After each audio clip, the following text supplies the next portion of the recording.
नमस्कार, मैं हूं पंकज श्रीवास्तव। सत्य हिंदी के खास कार्यक्रम सुनिए सच में आपका स्वागत है।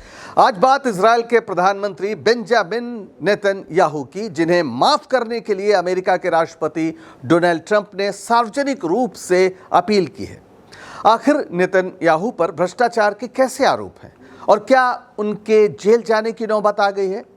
ट्रंप का ये बयान क्या न्यायपालिका पर दबाव नहीं है?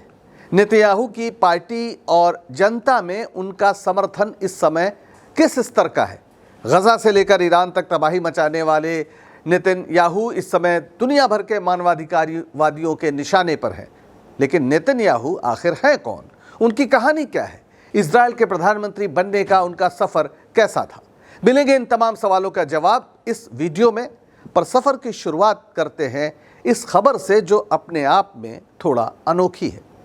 ये तस्वीर देखिए, राष्ट्रपति ट्रंप और बेंजामिन नेतन्याहू, और यहाँ पर एक पोस्ट है। ये सोशल ट्रुथ जिस पर लिखते हैं राष्ट्रपति ट्रंप, वो है, उसका एक पोस्ट है जिसमें उन्होंने नेतन्याहू की भूरी भूरी प्रशंसा की है। वैसे किसी सभ्य समाज में कानून के सामने सब बराबर होते हैं। कोई इसलिए अपराध से बरी नहीं हो सकता कि वो किसी बड़े पद पे है। लेकिन अमेरिकी राष्ट्रपति ट्रंप इस सिद्धांत को उलट देना चाहते हैं। ये जो पोस्ट है 25 जून की है 2025, यानी अभी हाल की। इसमें उन्होंने लिखा है कि नेतन्याहू बहुत महान योद्धा हैं, उन्होंने इजराइल के लिए न जाने क्या क्या किया है। यहाँ तक तो ठीक है। उसके आगे वो कहते हैं कि इन पर जो चल रहे तमाम मामले हैं उन्हें तुरंत ख़त्म कर देना चाहिए। इसकी कुछ लाइनें मैं पढ़ता हूँ। He deserves much better than this and so does the state of Israel. Netanyahu trial should be cancelled immediately or a pardon given to a great hero who has done so much for the state. Perhaps there is no one that I know who could have worked in better harmony with the President of the United States, me, than Netanyahu. It was the United States of America that saved Israel, and now it is going to be the United States of America that saves Netanyahu. The travesty of justice cannot be allowed. यानी America ने Israel को बचाया था और अब America के जो राष्ट्रपति हैं वो नेतन्याहू को बचाएंगे, क्योंकि इनके जैसा नेता इजराइल को दूसरा नहीं मिला है। जिस तरीके से इन्होंने काम किया है और उन पर जो आरोप लगे हैं वो दरअसल न्याय का मजाक है, राजनीतिक प्रतिशोध है। ये बयान तब आया जब 12 दिन का युद्ध हाल ही में ख़त्म हुआ है और नेतन्याहू की भूमिका इस समय काफ़ी दुनिया भर में उस पर सवाल उठ रहे हैं। और जो इजराइल में लगातार इनके खिलाफ मुकदमे चल रहे थे उसका भी अब एक सुनवाई की तारीख आ रही है। वैसे कहा यह भी जा रहा है कि अमेरिका के राष्ट्रपति ने यह बयान वहाँ की यहूदी लॉबी को खुश करने के लिए दिया है और ये शुद्ध रूप से घरेलू राजनीति से प्रेरित है। लेकिन इससे एक बार फिर नेतन्याहू पर लगे तमाम आरोप सार्वजनिक रूप से चर्चा का विषय बन गए। तो आखिर क्या है नेतन्याहू पर आरोप, आपको बताते हैं। नेतन्याहू की तस्वीर आप देखते हैं तो साथ में ये तस्वीरें भी सामने आ जाती हैं। गजा में बीते 1.5 साल से तबाही मची हुई है। हज़ारों बच्चे समेत लगभग 50,000 लोग मारे जा चुके हैं। दुनिया भर से हुई अपीलों को नज़रअंदाज करके नेतन्याहू ये तबाही मचा रहे हैं। हमास के आतंकी हमले का बदला लेने के लिए जिस तरीके से उन्होंने निर्दोष नागरिकों पर कहर ढाया है, उनकी जान ली है, ये बर्बरता ही कहलाएगी। इसके बाद हाल ही में ईरान पर भी जिस तरह से इजराइल ने बिना उकसावे का हमला किया, जबकि 2 दिन बाद परमाणु कार्यक्रम को लेकर बातचीत होनी थी। इन सब के पीछे नेतन्याहू का जो आक्रामक मिजाज है, जिसके कायल हो गए हैं राष्ट्रपति ट्रंप, उसे जिम्मेदार माना जाता है। इन हमलों से जाहिर है उनकी छवि काफ़ी मजबूत हो सकती है कि वो बड़े ताकतवर, बड़े पावरफुल लीडर हैं, लेकिन इसके पहले वो तमाम आरोपों से घिरे थे और उनकी छवि मटिया मेट हो रही थी। और ये तमाम आरोप भ्रष्टाचार से जुड़े हुए हैं, जिसके लिए वो बाकायदा कोर्ट में पेश भी हो चुके हैं और फिर तुरंत कुछ दिन बाद ही सुनवाई होनी है। कौन से आरोप हैं, इन्हें केस नंबर के हिसाब से बोला जाता है। तो केस 1000 जो यहाँ पर है, केस 1000, इसमें कहा गया है कि नेतन्याहू ने हॉलीवुड निर्माता अर्नन मिल्चन और ऑस्ट्रेलियाई अरबपति जेम्स पैकर से महंगे उपहार जैसे सिगार और शैंपेन स्वीकार किए, जिनकी कीमत लाखों शेकेल थी। बदले में उन्होंने कथित तौर पर इन लोगों को वीज़ा और कर छूट जैसे लाभ पहुंचाए। उपहार में सिगार और ये सब लेना कोई बड़ी बात नहीं लगती है, लेकिन जो क्विड प्रो को है, यानी बदले में जो उन्हें दिया गया है, वो जो इजराइल का कानून है उसके लिहाज से एक अपराध है और ये अपराध इन पर मुकदमा चल रहा है। दूसरा केस 2000 नेतन्याहू पर जो एक दूसरा केस है जिसे केस 2000 कहते हैं, ये भी बेहद महत्वपूर्ण है। दरअसल नेतन्याहू ने येदियोत अहरोनोत अखबार है एक, उसके प्रकाशक अर्नन मोजेस के साथ सौदा किया कि अखबार उनके पक्ष में कवरेज देगा और बदले में नेतन्याहू जो प्रतिद्वंदी अखबार है जिसका नाम है इजराइल हायोम, उसको कमज़ोर करने के लिए कानून लाएंगे। यानी आप समझिए कि किस तरीके से मीडिया का इस्तेमाल अपने पक्ष में करना, उसको ये लालच देना कि दूसरा जो उसका प्रतिद्वंदी है उसको कमज़ोर करेंगे कानूनी तौर पर। हालांकि हमारे यहाँ विज्ञापन से काम चल जाता है। बहरहाल तो ये भी वहाँ पर मुकदमा चल रहा है। और एक तीसरा केस है जिसे केस 4000 सबसे गंभीर मामला है, जिसमें नेतन्याहू ने बेज़िक टेलीकॉम कंपनी के मालिक शाउल एलोविच को नियामक लाभ पहुंचाए और बदले में वाल्ला न्यूज़ पोर्टल पर सकारात्मक कवरेज हासिल की। तो एक बात तो साफ है कि नेतन्याहू ने जो तमाम लाभ दिए कानून बनाकर या वैसे, उसका एक मकसद ये था कि मीडिया उनके कंट्रोल में हो जाए। ये बहुत साफ है और अजीब है इजराइल के वहाँ इस पर मुकदमा चल रहा है। हिंदुस्तान में तो कोई बहस ही नहीं है। बहरहाल इन मामलों में नेतन्याहू को 2020 में कोर्ट में पेश होना पड़ा और उसके बाद कई पेशियां हुई जिसमें वो गए और इजराइल के वो पहले प्रधानमंत्री हैं जिन्हें अपने कार्यकाल के दौरान अदालत में हाजिर होना पड़ रहा है। नेतन्याहू ज़ाहिरा तौर पर सभी आरोपों को खारिज करते हैं, राजनीतिक साजिश बताते हैं, लेकिन अगर वो दोषी पाए गए तो उन्हें 7 साल तक की जेल हो सकती है। ऐसे वक्त में ट्रंप का समर्थन जो ज़ियॉनवादी यानी इजरायली राष्ट्रवादी हैं उनके लिए एक संदेश है कि नेतन्याहू का इजराइल का नेता बना रहना बेहद ज़रूरी है। अब सवाल यह है कि इतने जो आरोप हैं, अदालत की कार्रवाई चल रही है, उस पर क्या ट्रंप के इस बयान का कोई असर पड़ेगा, इस पे हम देखेंगे। लेकिन ये भी देख लें कि आखिर नेतन्याहू इस हैसियत तक पहुँचे कैसे। उनकी कहानी भी कम दिलचस्प नहीं है, क्योंकि उनकी जो पूरी कहानी है वो उनके बड़े भाई की शहादत की विरासत से जुड़ी हुई है। यानी उनके बड़े भाई योनातन नेतन्याहू या जोनाथन नेतन्याहू, जो एक समय पूरी दुनिया में इजरायली संकल्प और बहादुरी की पहचान बन गए थे। क्यों बन गए थे वो हम आपको बताते हैं। पहले ये तस्वीर देखिए, ये है जोनाथन नेतन्याहू एक लड़ाके की भूमिका में, योद्धा की भूमिका में, उस ड्रेस में, और ये ऑपरेशन एंटेबे की तस्वीरें हैं। दरअसल नेतन्याहू के जो बड़े भाई थे जोनाथन नेतन्याहू, उनकी 1976 में शहादत हुई थी।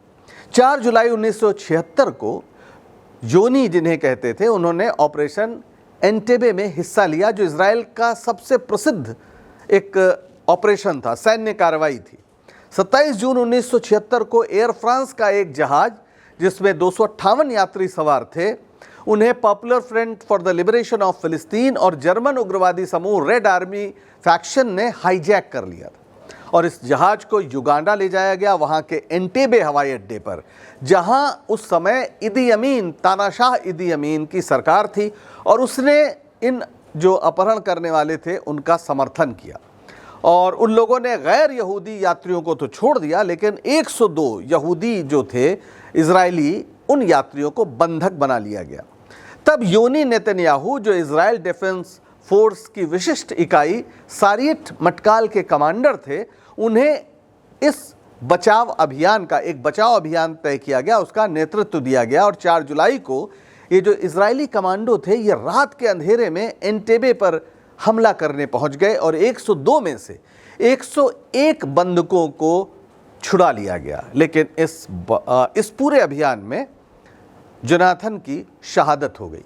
वे एकमात्र इजरायली सैनिक थे जिनकी इस ऑपरेशन में जान गई थी और बाद में इतिहास में इस ऑपरेशन को ऑपरेशन योनी नाम दिया गया। उनको इजराइल में एक बहुत बड़े हीरो के रूप में याद किया जाता है और ये आप उस ऑपरेशन की तस्वीर आप देख सकते हैं।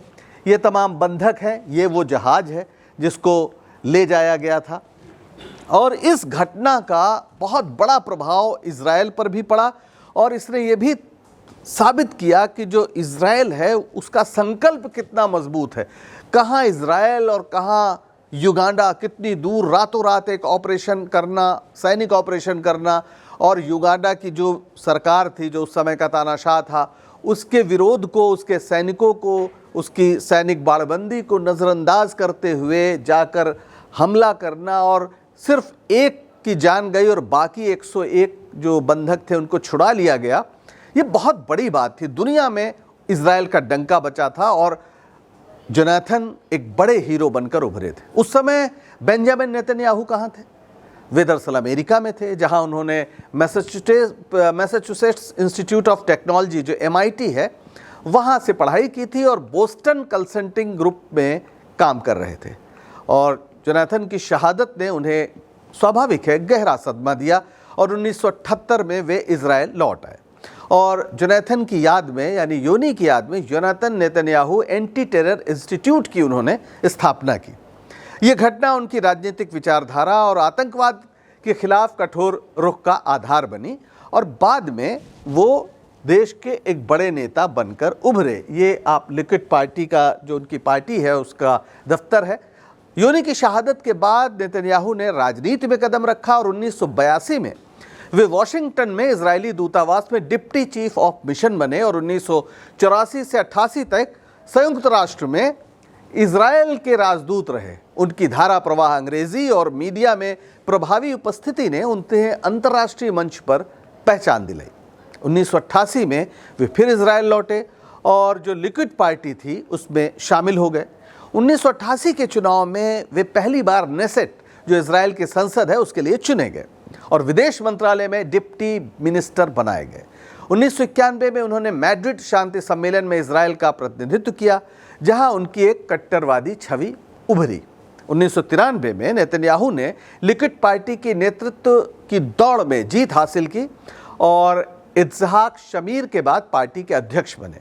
उन्होंने बेनी बेगिन और डेविड लेवी जैसे दिग्गजों को हराया।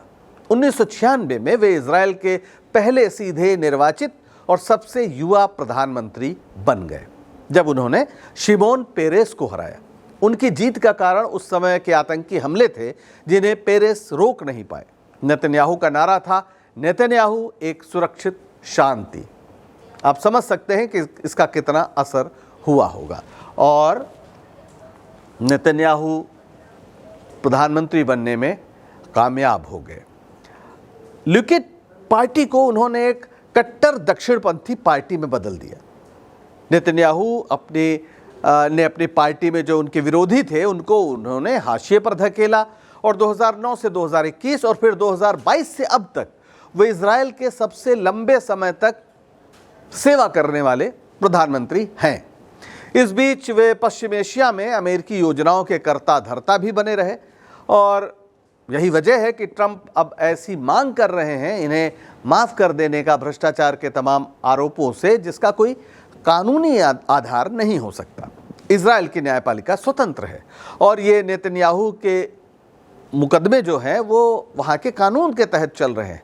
ट्रंप का यह बयान केवल राजनीतिक समर्थन है जो उनके और नेतन्याहू के काफ़ी दिनों से चल रहे दोस्ताने रिश्ते को दर्शाता है, लेकिन इजराइल के विपक्ष ने इसे इजराइल के आंतरिक मामलों में हस्तक्षेप बताया है।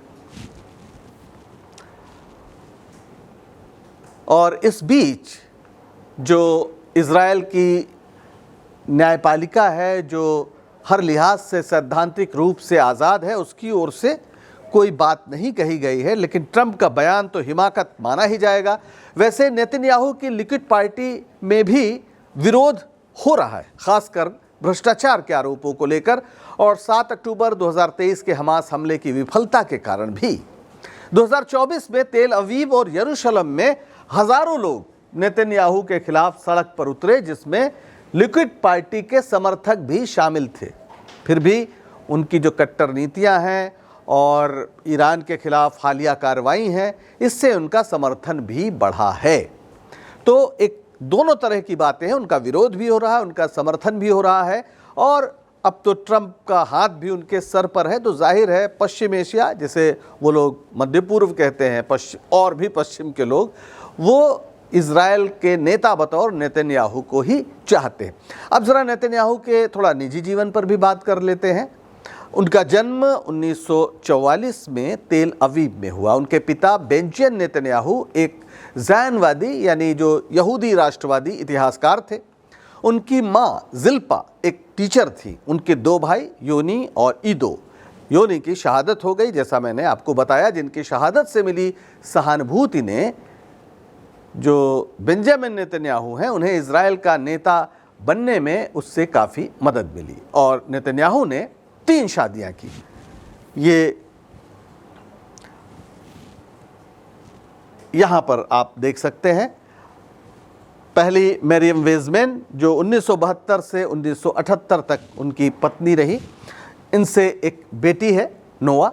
और फिर दूसरी शादी उनकी हुई फ्लावर 6 से, जो 1981 से 1984 तक। ये शादी टिकी नहीं। और उसके बाद उनकी शादी हुई सारा नेतन्याहू से। ये फ्लीवर किड्स हैं, ये सारा नेतन्याहू हैं। इनकी शादी 1991 में हुई और इनसे उनके 2 बेटे हैं। इस तरह से 3 बच्चे हैं और 3 शादियां उन्होंने की हैं। अभी सारा लगातार उनके साथ है। निजी जीवन में विवाद काफ़ी रहे। उनकी दूसरी पत्नी ख़ास तौर पर, इनके संबंध बहुत तनावपूर्ण रहे और भ्रष्टाचार के आरोपों ने भी छवि प्रभावित की। फिर भी जो तीसरी पत्नी है यानी सारा, वो मजबूती से इनके साथ खड़ी हुई है। और जो यहाँ पर अभी जो सारा के साथ जो दोनों बच्चों की तस्वीर है, आप यहाँ पर देख सकते हैं। और इसके अलावा ये जो आक्रामकता है, जिस तरह से हमले हुए हैं मिसाइल से, और ये पूरा एक इरादा कि ईरान को किसी भी तरह परमाणु हथियार नहीं बनाने देंगे, इसके पीछे दरअसल वही एक जो जिसे ज़ियानवादी या जो यहूदी राष्ट्रवादी विचारधारा है, वही एक कारण माना जाता है। और ख़ास तौर पर ईरान पर हमले ने गज़ा में जिस तरह की सैन्य कार्रवाइयाँ की हैं, उससे एक क्षेत्रीय अस्थिरता भी बढ़ी है। हालांकि अर्थव्यवस्था बेहतर हुई है, दुगनी हो गई है 2009 की तुलना में। हाईटेक उद्योग भी इज़राइल का फला फूला है। और अगर अब्राहम समझौता जो हुआ उसको अगर ध्यान दें 2015 में, तो उससे अरब देशों के साथ, कुछ अरब देशों के साथ ख़ास तौर पर संबंध बेहतर हुए। लेकिन ऐसा लगता है कि जो फ़िलिस्तीन है उसमें अब इज़राइल अरबों को बर्दाश्त नहीं करना चाहता और एक तरह से पूरा ही वो खाली करा लेना चाहता है, जहाँ कभी वो एक हिस्से में बसने के लिए आए थे। बहरहाल ट्रंप को लगता है कि जिस तरह से उन्होंने साथ दिया है इस ईरान के खिलाफ लड़ाई में, और अमेरिका के साथ जिस तरह से कंधा मिलाकर इज़राइल खड़ा है, उसके बाद इन्हें क्या सज़ा दी जाए, उन्हें तो माफ़ ही कर देना चाहिए। एक राष्ट्रवादी छवि उनकी बनी हुई है। लेकिन फिर सवाल उठता है कि कहीं ऐसा तो नहीं कि जिस तरीके से नेतन्याहू सब कुछ कर रहे हैं, उस छवि निर्माण के पीछे भ्रष्टाचार के तमाम आरोपों से पिंड छुड़ाना भी है। ये हम इसलिए कह रहे हैं कि 18वीं शताब्दी में एक बहुत बड़े दार्शनिक हुए, लेखक हुए, जिनका नाम था सैमुअल जॉनसन। उन्होंने कहा था कि nationalism is the last refuse of a scoundrel.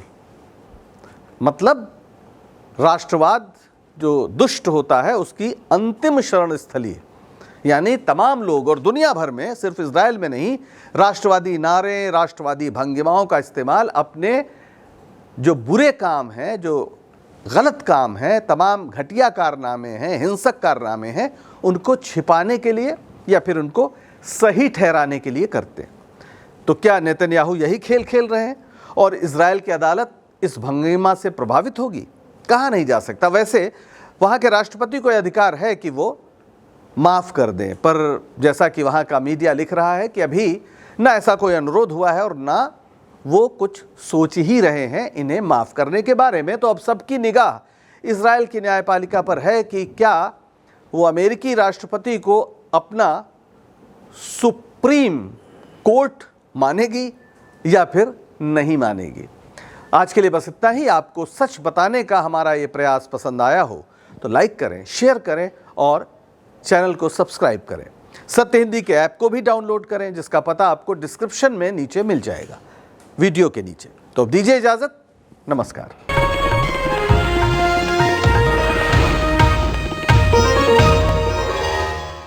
Disclaimer under Section 107 of the Copyright Act 1976. Allowance is made for fair use for purposes such as criticism, comment, news reporting, scholarship, and research. Fair use is a use permitted by copyright statute that might otherwise be infringing.